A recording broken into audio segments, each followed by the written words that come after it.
27 নং ৰাষ্ট্ৰীয় ঘাইপথৰ ওপৰতে আজি নিশা দাও দাওকৈ জ্বলি উঠিল এখন কয়লা পৰিবাহী ট্ৰাক। উল্লেখযোগ্য যে বৰপেটা জিলাৰ সৰভোগ থানাৰ অন্তৰ্গত যি কিসমত দাৰিকা গাঁও, এই কিসমত দাৰিকা গাঁৱৰ মাজেদি পাৰ হৈ যোৱা 27 নং ৰাষ্ট্ৰীয় ঘাইপথৰ ওপৰতে অসমৰ মাৰ্ঘেৰিটাৰ পৰা কয়লালৈ ৱেষ্ট বেংগলৰ হাচিমাৰালৈকে গৈ থকা এখন কয়লা পৰিবাহী ট্ৰাক দাও দাওকৈ জ্বলি উঠিল। আৰু ড্ৰাইভাৰৰ ভাষ্য অনুসৰি ইলেক্ট্ৰিক শ্বৰ্ট চাৰ্কিটৰ ফলতেই জ্বলি উঠিছে ট্ৰাকখন। আৰু তাৰ পিছতে ট্ৰাকখনে গৈ নেশ্যনেল হাইৱেৰ যি দলঙৰ কাষত খুন্দা মাৰি ৰৈ যায়। আপোনালোকে আমাৰ স্ক্ৰীণত দেখি আছে বৰপেটা জিলাৰ সৰভোগ থানাৰ অন্তৰ্গত যি কিসমত দাৰিকা গাঁও, এই কিসমত দাৰিকা গাঁৱৰ মাজেদি পাৰ হৈ যোৱা 27 নং ৰাষ্ট্ৰীয় ঘাইপথৰ ওপৰত দাও দাওকৈ জ্বলি উঠা এখন কয়লা পৰিবাহী ট্ৰাক। ঘটনাটো সংঘটিত হৈছে আজি 31 আগষ্ট তাৰিখে নিশা প্ৰায় 1 বজাত। আৰু ইতিমধ্যে সৰভোগ আৰক্ষী থানাৰ আৰক্ষী আহি ঘটনাস্থলীত উপস্থিত হৈছে আৰু লগতে উপস্থিত হৈছেহি অগ্নি নিৰ্বাপক বাহিনীৰ দল। আপোনালোকে দেখিছে আচলতে বৰপেটা জিলাৰ সৰভোগ থানাৰ অন্তৰ্গত যি দাৰিকা গাঁও, আচলতে কিসমত দাৰিকা গাঁৱতে আচলতে 27 নং ৰাষ্ট্ৰীয় ঘাইপথৰ ওপৰতে দাও দাওকৈ জ্বলি উঠিছে এখন মালবাহী ট্ৰাক। আচলতে সন্দেহ কৰা অনুসৰি ট্ৰাকখনত হয়তো কয়লা আছে, কিন্তু পিছত হয়তো সঠিক তদন্তৰ পিছত পোহৰলৈ আহিব কি আছে ট্ৰাকখনত আৰু লগতে কেনেদৰে জ্বলি উঠিল এই ট্ৰাকখন। আপোনালোকে দেখি আছে কেনেদৰে দাও দাওকৈ জ্বলি উঠিছে এখন মালবাহী ট্ৰাক। আৰু ইতিমধ্যে সৰভোগ থানাৰ আৰক্ষী আহি ইয়াত উপস্থিত হৈছে আৰু লগতে হয়তো উপস্থিত হৈছেহি ফায়াৰ ব্ৰিগেড টিম। গতিকে পৰৱৰ্তী পৰ্যায়ত আপোনাৰ গম পাব কি আছিলে বা কেনেকৈ জ্বলি উঠিছিলে ট্ৰাকখন। 1 घंटा से चल रहा है, इधर आगुन गाड़ी में लग गया है, इसलिए उधर से जाम पूरा है। अच्छा, जाम पूरा है। क्या है ट्रक में, क्या है? कोयला लोड है साहब। कोयला लोड है ना? कोयला तुम देखा है? नहीं देखा था, हम लोग पीछे से। नहीं, कोयला है कैसे मालूम है? लोग बोला था इधर, लोग बोल रहे हैं, लेकिन किसी को कंफर्म नहीं है ना? नहीं। अच्छा, कितना टाइम हुआ जलने? 1 घंटा से। 1 घंटा से जल रहा है ना? अच्छा, पुलिस आने में कितना टाइम हुआ है? अभी आया पुलिस। अभी आया है? अभी मत। अच्छा, ठीक है। कितना टाइम हुआ है ये ट्रक? भैया इसमें शायद 1-1.5 घंटा हो। 1-1.5 घंटा। अच्छा, क्या है ट्रक में, क्या है? इसमें कोयला था। कोयला है। कैसे मालूम हुआ कोयला है? ये गाड़ी ये पीछे की गाड़ी है ना मेरी, हाँ, तो आगे चल दिया था ये। बाई साइड में गया था गाड़ी, बाई साइड में गया था, आग लगी कुछ पैर में। अच्छा, कोयला है ना? गाड़ी का नंबर कितना है? हाँ, 93 हाँ। 07। अच्छा, ये कहाँ से आ रहा था गाड़ी? मारगाड़ा।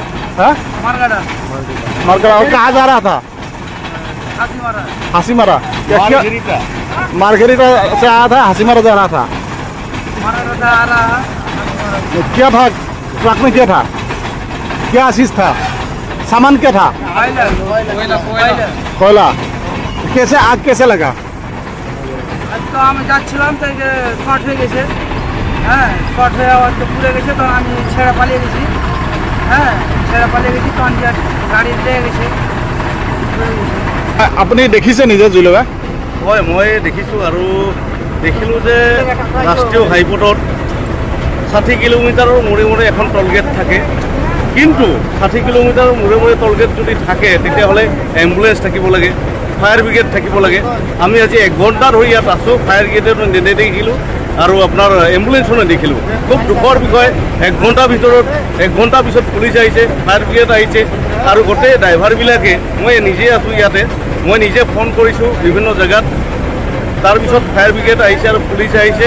আৰু এটা খুব দুখজনক কথা যে ৰাষ্ট্ৰীয় ঘাইপথত অকল টেক্স লোৱাৰ কাৰণে যেন টলগেটবিলাক বনাইছে, কিন্তু এই ইয়াতে যে জুই লাগি আছে কোনেও দেখা নাই। গতিকে অনুৰোধ জনাইছোঁ চৰকাৰক যাতে ৰাষ্ট্ৰীয় ঘাইপথত এম্বুলেঞ্চৰ লগতে যাতে ব্যৱস্থা কৰি দিয়ে, আপোনাৰ গাড়ী ৰেস্কিউ কৰাৰ কিবা, আৰু লগতে ফায়াৰ ব্ৰিগেডৰ যাতে ব্যৱস্থা কৰে। ড্ৰাইভাৰক সুধি গম পালোঁ কয়লা লৈ আহিছে আৰু কয়লাৰ বোধহয় গাড়ীখনৰ চালানো নাই।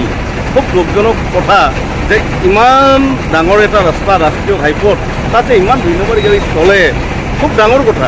আৰু ইয়াতে দেখিছোঁ যে কয়লাৰ গাড়ী বহুত আহিছে বুলি কৈছে, মাৰ্ঘেৰিটাৰ পৰা আহিছে, হাচিমাৰা যাম বুলি কৈছে। আমি আছোঁ এতিয়া 27 নং ৰাষ্ট্ৰীয় ঘাইপথত, আৰু এই ঠাইখিনি বৰপেটা জিলাৰ সৰভোগ থানাৰ অন্তৰ্গত কিসমত দাৰিকা গাঁও পৰে। আৰু ইয়াত আচলতে প্ৰায় 1.5 ঘণ্টামান আগতে এখন কয়লাবাহী ট্ৰাক দাও দাওকৈ জ্বলি উঠিছিলে এই নেশ্যনেল হাইৱেৰ ওপৰতে। আৰু আমি ড্ৰাইভাৰৰ লগত কথা পাতিছোঁ। আচলতে ড্ৰাইভাৰে কোৱা অনুসৰি ট্ৰাকখন মাৰ্ঘেৰিটাৰ পৰা কয়লা লৈ আহিছিলে আৰু হাচিমাৰালৈকে গৈ আছিলে।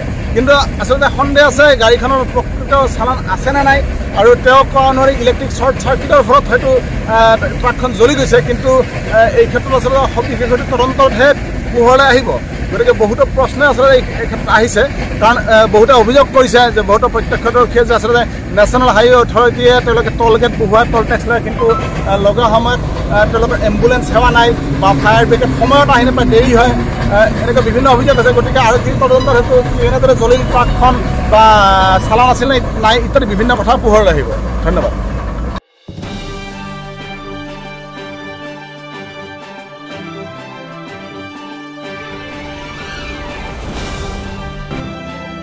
কিসমত দ্বাৰিকাৰ পৰা উদয়ন নাথৰ ৰিপৰ্ট নিউজ টাইম 3